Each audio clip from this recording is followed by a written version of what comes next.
ఇప్పుడు గ్లామర్ ట్రెండింగ్‌గా ఉంటే చాలా వరకు బయట ఈ షోస్ అందరూ పిలుస్తా ఉంటారు. Example 'big boss'. 'Big boss' నుంచి మీకెప్పుడైనా అవకాశం వచ్చిందా? వస్తే ఏమైనా రిజెక్ట్ చేయడం అట్లాంటివేమైనా జరిగిందా? సెకండ్ సీజన్కి వచ్చింది. తర్వాత సెకండ్ సీజన్కి వచ్చేసింది. ఫస్ట్లో స్టార్టింగ్ పిలిచారు. అంటే అది అన్నేసి రోజులు అలా ఒక 4 గోళ్ల మధ్య ఉండిపోతాం. మనదసలే ఫ్రీ బర్డ్. అమ్మో! మనం వదిలితే ఎలా ఎగురుతానే ఉండే జాతి మనం. అమ్మో! మనకి ఇదేంటి అంటే ఇలా ఉండిపోవాలి. మొత్తం పెట్టే పేదలు సర్దుకుని చిన్నప్పటి నుంచి హాస్టల్‌లో పెరిగిన భయాలు ఉన్నాయి నాకు. ఒకప్పుడు హాస్టల్‌లో పెట్టేస్తే చిన్నప్పుడు గోడ దూకి పారిపోయాను. ఇప్పుడు అందులో నుంచి పారిపోవడానికి కూడా లేదు. ఇవన్నీ చూసి అప్పట్లో అమ్మో! నా వల్ల అవ్వదన్నా వద్దులేన్నా అని అప్పుడు ఫస్ట్‌లో సెకండ్ సీజన్‌కి వచ్చింది నాకు. అప్పుడు వెళ్ళా బిగ్ బాస్‌కి అని. సో మళ్ళీ ఎళ్ళదలుచుకోలేదు కూడా. ఎందుకో ఏంటో పిల్లిని రూమ్‌లో వేసి కొడితే తెరమడిపోద్ది అన్నట్టు ఉంటది నాకు అది. ఎందుకు ఓవరాల్‌గా ఇప్పుడు అప్పటి సినిమాకి అంటే మీరు స్టార్ట్ అయినప్పటికి ఇప్పటికి ఆ సినిమాకి, ఈ సినిమాకి ఎలా అనిపిస్తుంది మీకు? అంటే నేను అదృష్టం సినిమా రీల్‌తోనే రియల్ సినిమా లేదనిపిస్తది నాకు. రీల్. అర్థమైంది. నా అదృష్టం రీల్‌లో యాక్ట్ చేశా. డేటాలో కాదు. డేటాలో డిజిటల్లో ఇప్పుడు సినిమాలంతా డిజిటల్. ఇది అప్పుడు ఆ అదృష్టం కలిగింది. శేషాద్రి నాయుడు కానీ కొన్ని సినిమాలు స్టార్టింగ్‌లో చేసిన సినిమాల్లో రీల్‌తో చేసాం. అది హ్యాపీ. తర్వాత డిజిటల్ వచ్చిన తర్వాత అది పెద్ద చేంజ్ అంటే రీల్ అండ్ డిజిటల్. ఇప్పుడు ఏమైపోయింది మన చేతిలో ఉంటుంది. ఇదివరకు డైరెక్టర్ కట్ చెప్పాడు, కట్ 1 మోర్ అనేవాడు. ఇప్పుడు యాక్టర్ చెప్పుకున్నాడు కట్, సార్ 1 మోర్ చేస్తానండి.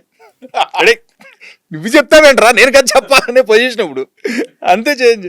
నాన్ లీనియర్ కదా. అప్పుడు రీల్ తిరుగుతా ఉంటే ఇది, ఇప్పుడు ఏం తిరిగినా పర్లేదు డిలీట్ చేసి మళ్ళీ పెట్టు, అంతే కాపీ పేస్ట్. అదే తేడా. సో టోటల్ మీరు వచ్చిన తర్వాత మీరు తోటి నటీనటులతో ఉండడం కానీ అంత ఇది కానీ ఎస్పెషల్లీ సునీల్ గారితో మీ బాండింగ్ ఎలా ఉంది? సునీల్ చిన్నప్పటి నుంచి కదా నాకు. మేము భీమవరం SCH BRM జిల్లా పరిషత్ స్కూల్లో చదువుకున్నప్పుడు నేను 8th క్లాసు, తను 10th క్లాస్ ఆడు. తర్వాత నేను KGRL కాలేజ్ MS నారాయణ గారు ఫ్యాకల్టీగా ఉన్నప్పుడు నేను ఇంటర్కి వెళ్ళిపోయాను. వాడు ఫస్ట్ నుంచి DNR college, inter DNR, degree DNR. మళ్ళీ నేను డిగ్రీకి DNRకి వచ్చా. ఓకే. అంటే సునీల్ డిగ్రీ కంప్లీట్ చేసి పీజీకి వెళ్ళే టైంలో నేను డిగ్రీ ఎంటర్ అయ్యాను. అంటే ఒక 3 years సీనియర్ నాకు.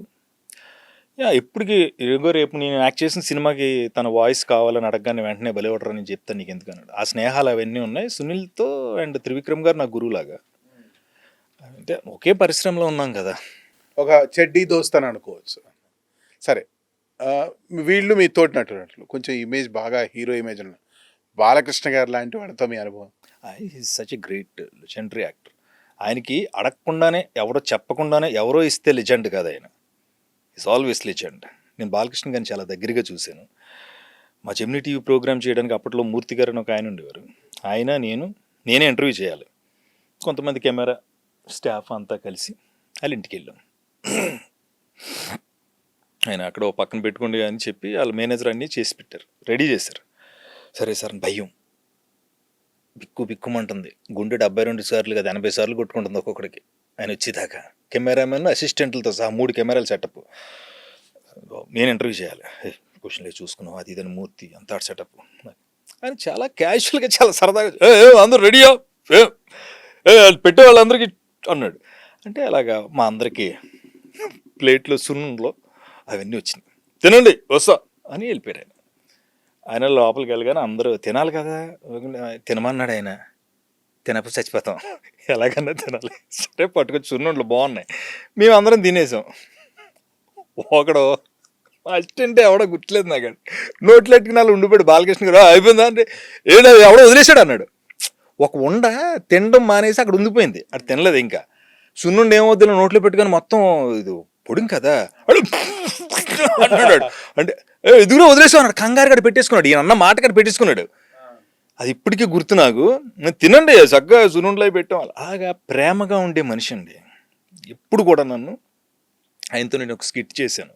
ఆయనే తీసుకెళ్ళి వరద బాధితులు సహాయార్థం చేస్తాను, చాలా పెద్ద hit because of Balayya Babu. చాలా మందికి తెలిసాను నేను అప్పుడు ఆయనతో పాటు స్టేజ్ షేర్ చేసుకోవటం వల్ల.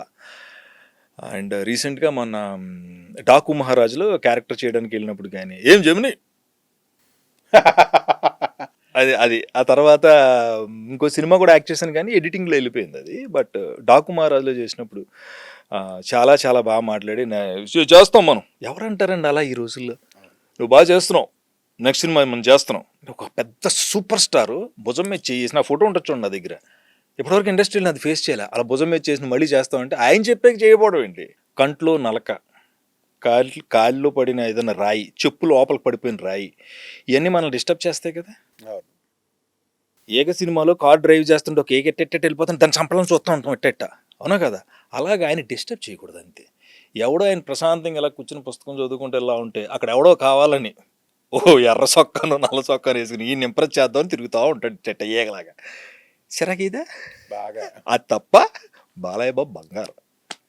త్రివిక్రమ్ శ్రీనివాస్ గారితో మీ అనుబంధం? నాకు మేమందరం రూమ్లో ఉన్నాం ఒక 6 నెలలు. నేను బ్లూ డార్ట్ కొరియర్ సర్వీస్లో కొరియర్ బాయ్గా పనిచేసేవాడిని ఈ జెమిని ఈటీవీకి రాకముందు. అందుకనే మా కొరియర్లు అప్పుడు లేట్గా వెళ్ళేవి. మాది బ్లూ డార్ట్ చాలా ఫాస్ట్గా ఉండేది అప్పుడు. అయితే అప్పుడు నాకు ఫస్ట్ ఇక్కడ తెలియదు అన్నప్పుడు అదే చెప్పాను కింద పంజాబ్ దిగిన ఆ రూము వాళ్ళతో పాటు రూమ్ షేర్ చేసుకునేలాగా ఒక 4 నెలలు 5 నెలలు వాళ్ళతో పాటు ఉన్నాను. నేను సునీల్ ఎదర్ రూమ్లో పడుకునేవాళ్ళు, వెనకాల రూమ్లో సునీల్ మన త్రివిక్రమ్ ఒకే ఫ్లాట్ కానీ వెనకాల రూమ్లో తను బెడ్ ఉండి ఆయన క్యాసెట్లు టీవీలు అవన్నీ చూసుకుంటా అక్కడ అలా ఉండేవాడిని. భీమవరం నుంచి తెలుసు, అక్కడ మాకు బాగా సీనియర్ ఆయన, ఒక 5 years సీనియర్. సునీల్కి నాకు అంటే వాళ్ళిద్దరూ సీనియర్సే. త్రివిక్రమ్ గారు ఏంటంటే ఎప్పుడు కూడా లైఫ్ జర్నీని డిస్క్రైబ్ చేయగలిగే పర్సనాలిటీలు కొంతమంది ఉంటారు. ఎలా ఉండగలుగుతాం, ఎలా ఉంటే మంచిది, ఎలా ట్రావెల్ చేయాలి, ఎలా ప్రయాణం చేస్తే జీవితంలో మనం అనుకున్న దాన్ని కొంచెమైనా సాధించగలుగుతాం అనే మనిషి. అలాంటి మంచి మంచి ఆలోచనలు, మంచి సూచనలు ఆయన నాకు ఇచ్చినటువంటి వ్యక్తి త్రివిక్రమ్.